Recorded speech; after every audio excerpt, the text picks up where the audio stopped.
Bueno, muy buenas tardes. Mi nombre es Alejandro Bautista, bromatólogo de la Universidad Nacional de Colombia, y soy el encargado del estudio y análisis del pH de la sustancia que están empleando para la realización de este refresco o esta bebida gaseosa, que en este caso es agua. Primero, creo que es importante entender por qué vamos a estudiar el pH. Tenemos el pH como la concentración de hidrógenos que puede llegar a tener una sustancia. Digamos que para el cuerpo humano, entre mayor es esta concentración, más perjudicial puede llegar a ser el producto. Pero en estándares o en niveles definidos, vamos a observar entonces la escala en sí del pH. Decimos que un pH neutral tiene un nivel de 7. Un pH neutral es que la concentración es neutra, ¿sí?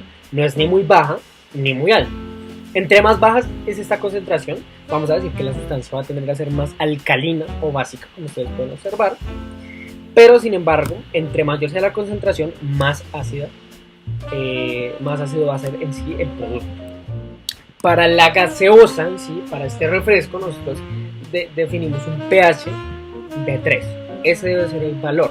Pero sin embargo, si hay una pequeña tendencia a una basicidad, pueden haber connotaciones en sabor, pero no va a ser tan trascendental. Pero bueno, ya teniendo esto en cuenta, vamos a hacer énfasis en sí en nuestro estudio.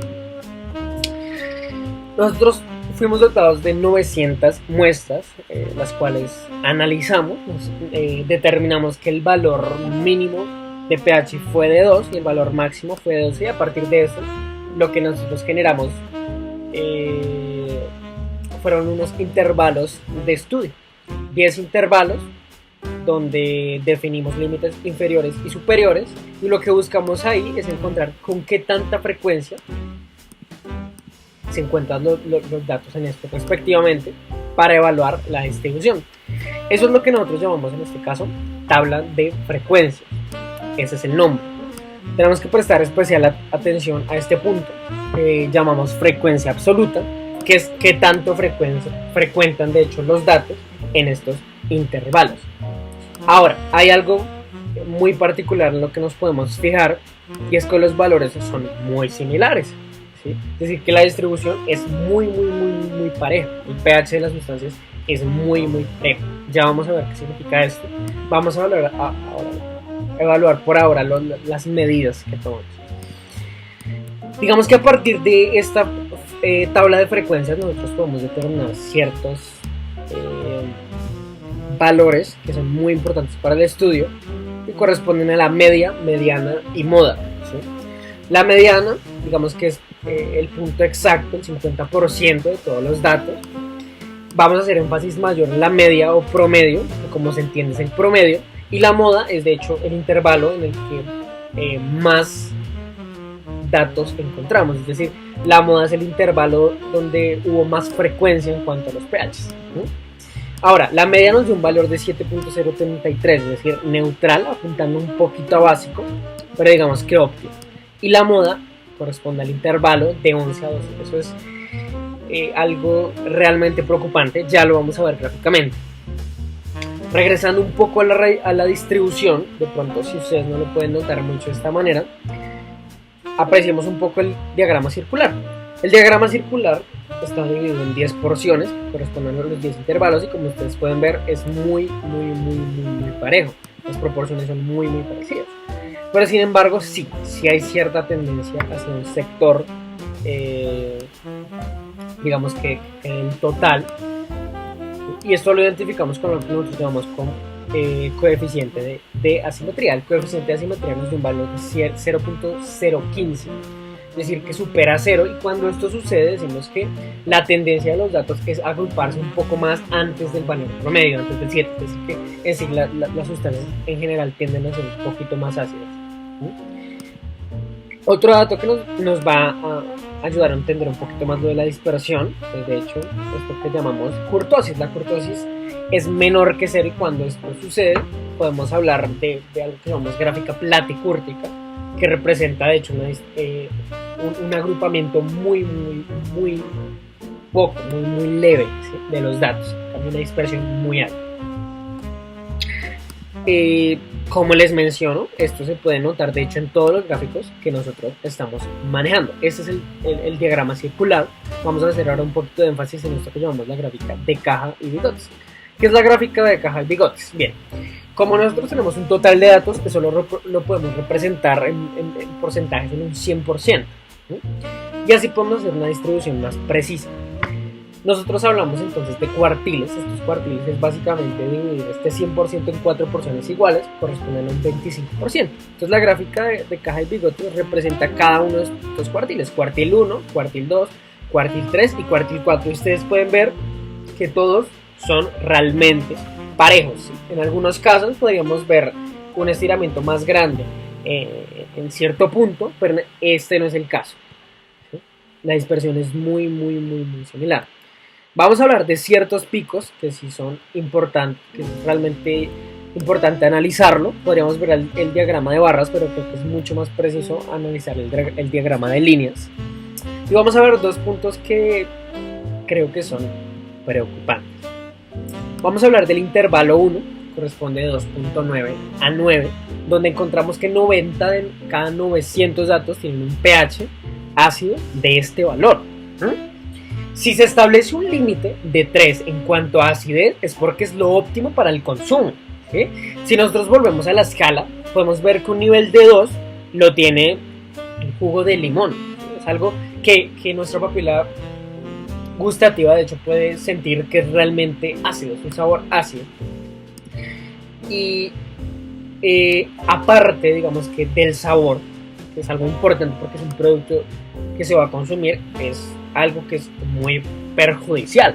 Nosotros no podemos estar consumiendo una botella completa, por ejemplo, de jugo de limón. Es algo perjudicial para nuestro organismo. Por eso se estableció un límite de 3. Entonces, esto es algo que realmente por lo que realmente debemos llamar la atención a la empresa. Es algo muy preocupante. Pero hubo algo que de hecho nos preocupó un poquito más, que está de hecho en el intervalo número 10, que corresponde a un límite entre 11 y 12, donde el pH, ¿sí?, es muy alcalino, ¿sí? Y lo preocupante no es solo que hayan en sí valores en estos límites, sino la cantidad, porque de hecho uno de los valores que nosotros determinamos a partir de la tabla de frecuencias fue la moda. La moda es, como les mencioné, el intervalo donde más datos encontramos, y fue este. De hecho, si nos remitimos a nuestra tabla de frecuencias, observamos, ¿sí?, que 7 de cada 171 datos, o bien, ¿sí?, 105 de cada 900 datos, es decir, una porción gigante de todos los datos, tiene un pH de ese nivel de basicidad, ¿sí? El amoníaco tiene un nivel de 11, ¿sí? Y el bleach, o que llamamos jabón líquido, tiene un pH. O sea, no hay sentido, ¿sí?, por ningún lado para definir que un pH, para justificar que este pH esté en un producto de consumo. Y realmente, pues, me altero de esta manera porque es un producto que vamos a vender, ¿sí?, y va a ser muy perjudicial para los consumidores. Es decir, no es que hayan, como les mencioné, 5 muestras, 4, 3, 2 muestras, no debe haber ninguna muestra, ¿sí? Aparte de todo, la dispersión de los datos es muy amplia, ¿sí?, muy amplia, no hay un pH definido, ¿sí? Las muestras son muy variables y esto no es para nada bueno. Nosotros necesitamos establecer los límites. Entonces, digamos que como recomendaciones, no les podríamos decir que generen un proceso de hidrogenación o de deshidrogenación, porque como nosotros observamos tenemos un límite, sino que tenemos apuntamientos muy altos en límites básicos y límites ácidos. Entonces, lo que nosotros vamos a hacer es recomendarles un estándar, ¿sí?, de nivel de pH en la escala.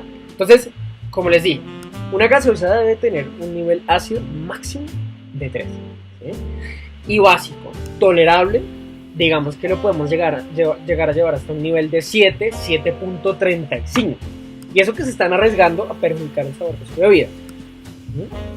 Pero para que sea óptimo para el consumo, para la próxima revisión que realicemos a las muestras, optamos porque haya un cambio radical en cuanto a los límites. Necesitamos una agrupación mucho mayor en estos sectores, necesitamos un apuntamiento mucho mayor, ¿sí?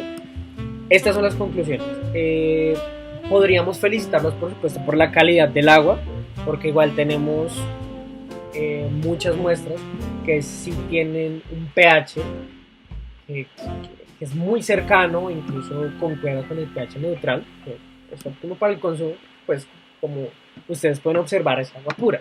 Pero vamos a intentar, ¿sí?, generar este estándar que nosotros definimos. Mi nombre es Alejandro Bautista, bromatólogo de la Universidad Nacional de Colombia, y espero que tomen las medidas debidas. Que estén bien.